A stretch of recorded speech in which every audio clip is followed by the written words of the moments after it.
Welcome back. 2017 is an election year for the country. Voter registration is underway and political parties are in the process of fielding candidates. The newest political party, the United People's Movement, is getting set to name its candidates this month. The party's leader, the MP for Marco City, says the UPM wants to chart a new course for the country. Natalia Hall has more. There was a merge between the former United Democratic Party and the former People's Movement back in December of last year. The political organization is now called the United People's Movement. The Member of Parliament for Marco City, Greg Moss, is the leader of the organization, and trade unionist John Pinder is the deputy leader. Moss explains the party's vision for the country. We intend to take the discourse to a higher level. We intend to not be satisfied or allow other people to try to make the people satisfied with grandiose statements and empty promises. We're taking the strategy of the campaign down to actual details of identifying what's wrong with the country and identifying how it is we go about fixing what's wrong with the country.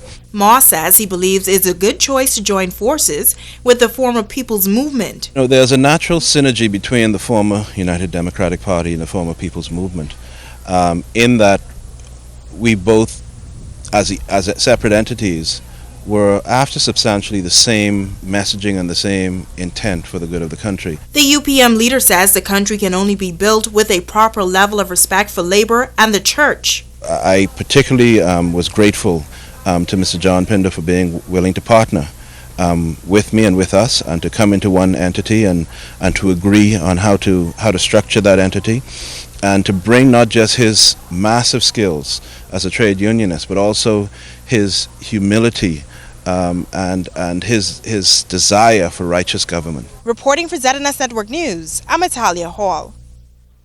And now it is time to ask the doctor.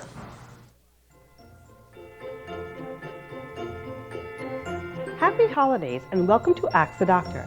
As I wrap up today on the topic of seizures, I would like to discuss a type of seizure that can be very frightening to parents, the febrile seizure. A febrile seizure is a convulsion in a child that may be caused by a spike in body temperature. In other words, it is caused by a very high fever. Febrile seizures represent a unique response of a child's brain to fever, usually the first day of the fever. Fortunately, they are usually harmless and typically do not indicate an ongoing problem. You can help by keeping your child safe during a febrile seizure and by comforting him or her afterward. Contact your doctor immediately following your child experiencing a seizure. Additionally, seek medical advice when the number of seizures experienced increases significantly without explanation, or when new signs and symptoms of seizures appear. If you have a question about your health or the health of your child, please email askdrbahamas@gmail.com. I'm Dr. Monique Pratt, and this has been Ask the Doctor. So that's Ricardo Live 1 as a check on sports when we return.